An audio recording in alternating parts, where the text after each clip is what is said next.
Good Morning Business, le grand débat. On n'a pas Le Non, grand non, non, débat. on n'a pas le Oui, vous avez pas le derrière. rôle. Non, Mais non, pour ah ceux oui. qui sont à la radio, je pense que ça les intéresse assez peu. non, Mais ah, c'est mais vrai nous, qu'en alors, télé, pour nous, c'est pas pareil. en télé, vous avez un éclair. À la télé, normalement, on a un fond derrière avec nos deux noms. Et un éclair. Et un éclair. Et là, ça vous fait on n'a plaisir. rien du tout. Ah, voilà, Allez, on commence avec ASML et l'État néerlandais. Je La comprends France- pas le sujet là. Alors, je vous explique. ASML ne viendra pas en France. Oui. Ils avaient menacé de venir en France, Évidemment. l'État néerlandais, en disant puisque vous voulez arrêter que les talents étrangers viennent librement aux Pays-Bas pour travailler chez nous, c'était une proposition de l'extrême droite, eh ben on va aller en France. Donc l'État néerlandais a mis en place un plan, le plan Beethoven, qui notamment met à l'intérieur pas mal d'investissements et qui garantit que les talents pourront revenir comme avant. Donc on n'aura pas ASML. Est-ce que c'est une bonne nouvelle qu'ASML arrive à faire plier un État ou pas? Mais c'est pas du tout. Enfin, je pense que c'est pas le sujet. C'est-à-dire, Ah bon. c'est pas le sujet de savoir si ASML peut faire plier un État. Le sujet, c'est est-ce qu'un État peut laisser partir une entreprise aussi stratégique, parce qu'on rappelle ce que fait ASML. Hein, c'est Les des puces. semi-conducteurs. Les semi-conducteurs et des puces. C'est-à-dire que c'est le sujet des 5 années qui viennent. On voit Nvidia, on voit le problème de Taïwan. Hein. On va perdre Taïwan un jour. Donc à un moment donné, il y a un problème d'indépendance de l'Europe. ASML, c'est pas que pour les Pays-Bas, c'est aussi pour l'Europe. La question, c'est est-ce qu'un pays peut laisser partir une entreprise qui est une entreprise stratégique? La réponse est juste non. Non. Donc elle doit accepter ces conditions qui ne sont pas forcément de mauvaises conditions, qui sont des conditions normales pour pouvoir choisir un pays plutôt qu'un autre. C'est-à-dire que ce que demande ASML, c'est la possibilité de travailler dans de bonnes Ils font conditions. plier la politique quand même, une décision politique. Vous dites c'est une bonne décision, peut-être, mais Mais c'est pas une pliée, c'est une négociation. C'est-à-dire qu'à partir du moment où vous dites attendez, nous on veut bien rester ici, mais il nous faut ça, ça, ça et ça pour continuer à être les leaders de notre secteur. Bah, évidemment, l'État doit assurer ce type de choses. Enfin, ça me paraît totalement logique. Emmanuel. Ça me paraît plus logique que d'offrir des trucs incroyables à des constructeurs chinois pour qu'ils viennent ouvrir des usines de voitures en France, nous inonder de bagnoles pourries et qui vont rien nous rapporter. Emmanuel. Bah pour le coup, il n'y a pas beaucoup de sujets sur lesquels on sera aussi d'accord que. Ah bon, alors on va passer à celui d'après, mais allez-y. Non, que celui-là, mais c'est évidemment, effectivement, l'intérêt bien compris. C'est-à-dire qu'on parle toujours du commerce international, des intérêts entre deux pays gagnant-gagnant. Bah là, vous avez des grandes entreprises qui sont d'envergure mondiale par leur taille, par leur secteur et stratégique par leur importance. Donc, bien évidemment que ces entreprises ont un pouvoir de négociation. Et ça existe depuis toujours et ça existe pour toutes les activités. De tout temps, vous avez des grandes entreprises qui ont un pouvoir de négociation que les États se sont battus pour accueillir. Rappelez-vous quand il a fallu, c'est sur un tout autre registre, rappelez-vous quand il a fallu accueillir Disney en Europe, tous les pays d'Europe déroulaient le tapis rouge à Disney pour venir. Il n'y a que l'économie qui compte. Mais surtout pas. Non, mais je suis pas d'accord. Mais si, bien sûr que si. Mais là, on parle pas du tout d'économie. Alors là, pour le coup, on parle de stratégie et de géopolitique. Oui, c'est-à-dire qu'on sait que la Chine va envahir Taïwan, qu'on n'aura plus de semi-conducteurs disponibles et qu'on va avoir des difficultés, qu'on est tous en train de dire qu'il faut améliorer notre indépendance stratégique dans les secteurs stratégiques. Et là, vous nous expliquez que c'est un problème économique. Ben non, je vous dis c'est un problème géostratégique, géopolitique et politique. D'accord, mais vous avez des gens élus qui font des promesses. Après, Marc, sur le plan géopolitique, que la localisation, ce soit les Pays-Bas ou la France, bon, je suis pas sûr que ça changeait grand-chose. Non, mais quelle logique d'aller en France? C'est-à-dire, de toute façon, je vais vous dire une chose, s'ils étaient venus en France, c'était un loose complet pour le français. C'est-à-dire qu'on leur aurait fait un tel tapis rouge, dit Emmanuel, qu'on aurait perdu de l'argent pendant 15 ans.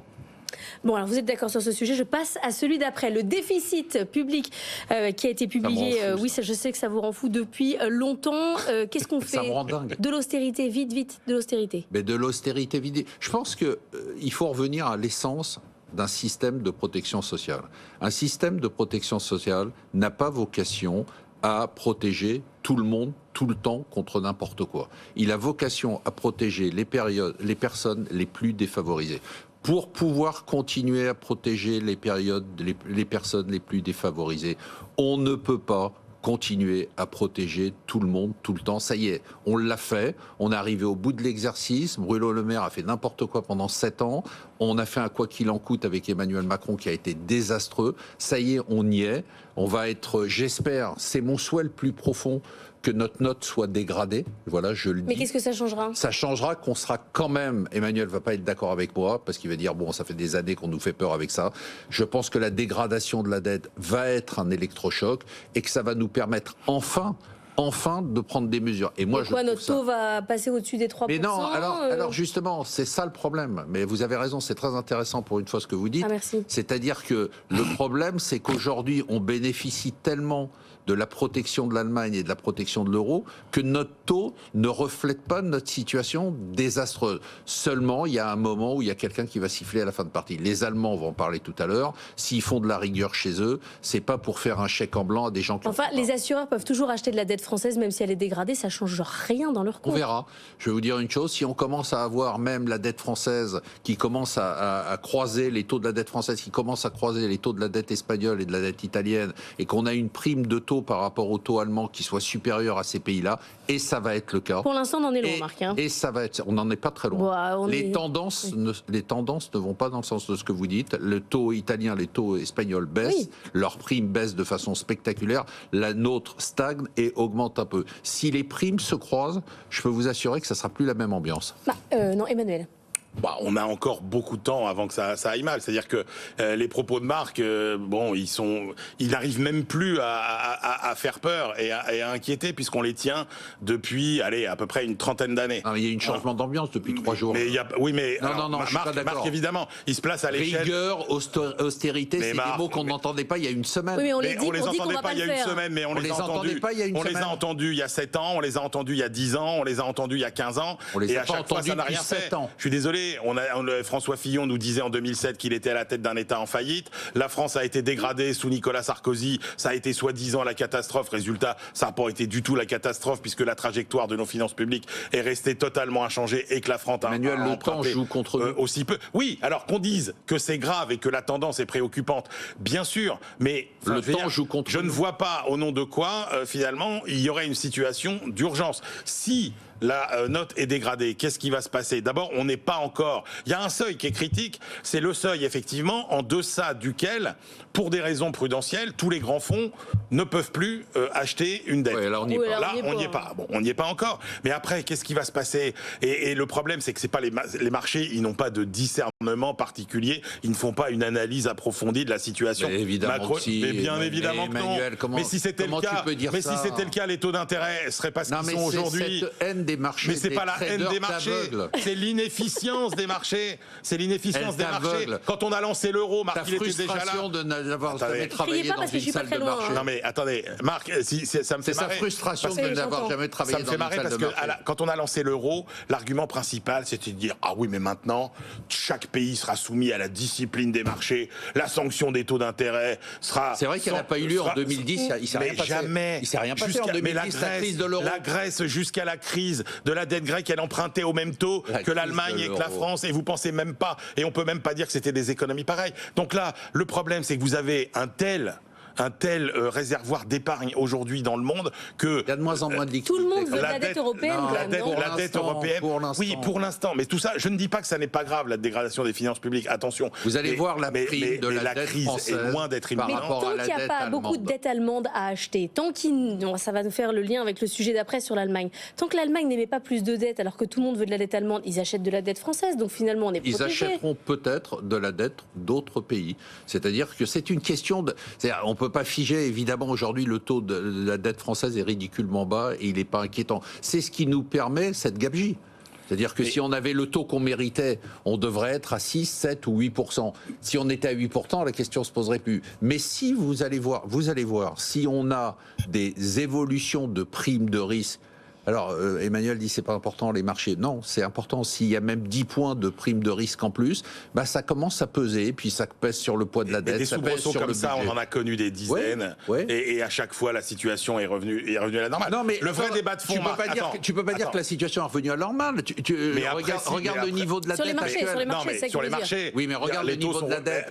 On a moins 3%. Tu vois bien que les marchés n'en tiennent pas compte. Non, je pense qu'on a une vraie divergence sur ce que Marc a dit au début, c'est-à-dire sur ce modèle de protection française. Alors là, il faut lire le livre de Bruno Le Maire, qui ne dit pas la même chose que Bruno Le Maire. D'ailleurs, ce qui est assez paradoxal dans les propos de Marc, c'est que... il est d'accord avec le livre de Bruno Le Maire. Absolument, c'est-à-dire que ses propos liminaires, on a l'impression qu'il reprend mot pour mot. Sauf que c'est pas le même, il y a deux Bruno Le Maire. Oui, alors, moi je suis d'accord avec le Bruno Le Maire qui écrit le livre, qui n'est pas Bruno Le Maire, donc je pense que Bruno Le Maire qui est... La question, Marc, j'aimerais bien que tu me dises, est-ce que tu penses que c'est le modèle français dans son essence qui n'est plus viable et qui est trop luxueux pour la France d'aujourd'hui et qu'il faut changer? Alors, moi je pense que le modèle français c'est le meilleur du monde et que s'il était géré correctement, sans aberration, sans gaspillage, sans dysfonctionnement, il serait parfaitement finançable et il resterait le meilleur modèle du monde dans sa philosophie. Alors, ma réponse à ta question est simple, c'est que le modèle français, dans son essence, est le bon. Sauf que le modèle français a été dévoyé. C'est-à-dire qu'on a un modèle de protection sociale qui n'est plus un modèle de protection sociale, qui est un modèle de protection de tous. Dans tous les cas, il y a des inondations, il y a des averses, il y a le Covid, il y a la hausse du prix de l'essence. Et l'État doit intervenir partout. C'est pas du tout ce qui était écrit. C'est pas ça le modèle français de protection sociale. Le modèle français de protection sociale, c'est l'aide aux plus défavorisés et permettre dans des conditions difficiles d'avoir un soutien. Mais si on veut soutenir les gens dans des conditions difficiles, il faut arrêter de soutenir tout le monde. Donc on a l'emploi à domicile, c'était une des pistes de la Cour des comptes. Délirant. On arrête avec toutes les niches, tout ça. Non, mais peanuts, c'est un changement de mentalité. C'est pas une question. Je veux dire, quand on veut aller chercher, un changement de mentalité. Quand il faut aller chercher des dizaines de milliards d'économies, c'est pas un problème. Et qu'on va chercher à chaque fois des centaines de millions, voire quelques milliards, ça ne marche pas. Tu te trompes de débat. Il ne s'agit pas de chercher un milliard par-ci par-là. Il s'agit de changer la mentalité, Marc, et revenir. Tu vois bien que ça n'est pas à l'ordre du jour, puisque ce qui reviendrait à faire cette réforme de. Mais moi, j'en arrive. Ce que dit Gabriel Attal depuis 3-4 jours est quand même intéressant. Il faut écouter. On critique. Mais il dit la même chose que ce que ses prédécesseurs ont dit avant lui. Il joue le rôle du bad cop, mais il le joue plutôt pas mal. Il dit des choses qui Dernier sont mot, Emmanuel, sur les finances publiques et on passe à l'Allemagne. Non, mais j'en finis, moi, parce que quand on se dit, mais comment on peut en sortir? Tout le monde dit réforme de l'État, modernisation, etc. On connaît la liste. Bon, on voit bien que moi, je n'y crois plus. À la réforme de l'État. Et je finis par échafauder un scénario à la Marc Fiorentino. Je me dis, mais quand on voit, par exemple, tout ce que permet l'intelligence artificielle, ou va très vite permettre l'intelligence artificielle, je vous renvoie à un très bon papier de Gilles Babinet qui a expliqué comment, finalement, tout. Je me dis, allez, et si ça changeait la donne dans l'approche de nos services publics, de nos finances publiques. C'est l'IA qui va faire la réforme de l'État. Moi, je finis par me dire, quand vous tournez, vous voyez bien que c'est pas la les réforme politiques. De l'État qui vous voyez bien que c'est pas la haute administration. C'est pas l'État qu'il faut réformer, c'est la mentalité des Français qu'il faut changer. C'est-à-dire qu'il faut leur expliquer qu'on peut pas être partout, tout le temps, pour n'importe qui, qu'on peut pas avoir les mêmes couvertures pour des gens qui ont meilleurs revenus que des gens qui ont le SMIC. C'est juste pas possible. L'approche, on va changer la mentalité, ça ne marche pas. Mais comme on continue, pour mon essence, on va changer la même chose que pour quelqu'un qui a besoin de l'essence pour aller travailler. Et on ne peut pas changer de peuple, Marc. Allez, on passe à l'Allemagne, à Schadenfreude. Vous savez ce que ça veut dire en allemand? Bien sûr. La joie maline. Mais ça, c'est Emmanuel. C'est le sentiment français quand on regarde l'Allemagne. Vraiment Emmanuel Le Chypre quand on parle de l'Allemagne. C'est-à-dire, c'est la jouissance. Ne le prends pas mal, je te vise pas directement. C'est la jouissance du cancre quand le premier de la classe dérape un peu. Et je le vois dans son visage, je le vois dans le visage de plein de commentateurs. Ah là là, l'Allemagne va faire 0,1% de croissance. Mais l'écart avec ce qui était prévu était quand même même plus le sujet. Mais je leur dis quand même, écoutez, est-ce que peut-être il vaut mieux faire 0,1% de croissance avec des dépenses saines pendant des phases de transition? C'est-à-dire, les gens qui raisonnent comme ça, c'est des gens qui n'ont jamais géré d'entreprise. Quand on gère une entreprise, il faut accepter dans des périodes de difficulté, des périodes de changement de business model, qu'on fasse pas de croissance. D'accord? C'est subi, mais c'est accepté. Le dos rond, quoi. Non, c'est pas le dos rond, c'est qu'il y a des phases dans les entreprises. Quand on gère une entreprise, il y a ce qu'on appelle des phases de transition. Les phases de transition, c'est lesquelles? C'est des phases où on a fait des erreurs par le passé, où il y a un problème de business model, on réévalue le business model et on repart vers l'avant. Mais la dernière chose à faire dans ces phases de transition, c'est d'aller voir son banquier pour emprunter de l'argent, juste pour créer de la croissance à crédit. C'est ce qu'on a fait en France. Notre croissance de l'année dernière, compte tenu du fait qu'on l'a fait à crédit, elle vaut 0. Elle ne construit rien. elle ne construit pas l'avenir. Ce qui construit l'avenir, c'est d'être capable à certains moments. Alors maintenant... Du coup, le rebond prévu pour 2025, vous y croyez? Évidemment. Non, mais c'est pas que j'y crois. C'est que je vous dis, en 2026-2027, l'Allemagne va changer ses règles d'endettement et ça va être la locomotive de la croissance européenne. Emmanuel. Non, mais je pense que effectivement, il ne faut pas être dupe de la performance française à crédit comparée à la performance allemande. La vraie question, Marc l'a dit, il y a des périodes de transition, mais la vraie question c'est est-ce que l'Allemagne est engagée dans une période de transition? À la différence de la France, qui est un pays quand même qui s'agite en permanence, qui n'a pas vraiment de vision, de stratégie, aucune, et qui court dans tous les sens, l'Allemagne, elle a une caractéristique, c'est que c'est un pays qui régulièrement revisite son modèle. C'est un paquebot. Mais oui, alors oui, au sens où, par exemple, reprenez le dernier grand changement de modèle de l'Allemagne, c'est la fin des années 90, le début des années 2000. On a mis en place des nouveaux équilibres économiques avec les lois Hartz, etc. Et depuis, finalement, l'Allemagne a vécu là-dessus. Et on voit bien que l'Allemagne arrive aujourd'hui au bout de cette logique et que le modèle allemand va devoir se réinventer parce que c'est un pays qui est quand même sur des industries qui sont plus des industries d'hier que des industries de demain, mais c'est un pays qui a cette supériorité sur nous et il en a deux. La première, c'est qu'il y a une capacité de consensus dans le monde de l'entreprise. Il y a un consensus social. Avec les syndicats à fixer une direction. Absolument. C'est-à-dire que là, ce qui est intéressant, c'est qu'est-ce qui va se passer dans les 2-3 années qui viennent en Allemagne pour donner une nouvelle orientation à l'économie du pays. Et tout le monde va travailler dans le même sens. Et l'autre avantage qu'a l'Allemagne aussi, c'est que pour le coup, elle a son destin entre les mains, puisqu'elle a les moyens financiers, et largement les moyens financiers, d'investir, ce qu'elle n'a pas fait jusqu'à maintenant. C'est-à-dire que Madame Merkel, que Marc admire tant, et que je regrette tous les jours. Ça aurait été la pire dirigeante. Je regrette tous les jours. Ça aurait été la pire dirigeante. Depuis qu'elle est partie, ça aurait été la pire dirigeante dans les périodes de transition, puisqu'elle n'a été capable de mener aucune évolution. Le sujet, c'est que c'est le point faible de l'Allemagne, la politique. Je sais. Laure, elle me manque. Oui, parce que, effectivement, quand vous êtes dirigé par un chancelier qui résonne comme dans les années 80, c'est compliqué. Donc, mettez l'Allemagne avec une nouvelle génération de politiques qui est capable de voir l'avenir avec la force des entreprises allemandes et les moyens de la puissance publique allemande. Vous vous dites que oui, c'est un pays qui a un bel avenir, mais qui n'est pas joué. Mais plus prometteur que celui de la France. C'est votre argent ce soir exceptionnel avec Benahouda Abdelrahim. Donc pour une fois, on va avoir des gens qui vont dire des choses intéressantes. Notamment sur l'Allemagne. Si vous avez des posters d'Angela Merkel, vous voulez les envoyer pour Marc Fiorentino? Moi, je vais vous présenter dans la librairie un des 25 types qui changent le plus le monde. C'est une star, il s'appelle Brent Smith. Il était pêcheur, il est devenu fermier des mers. C'est un récit extraordinaire.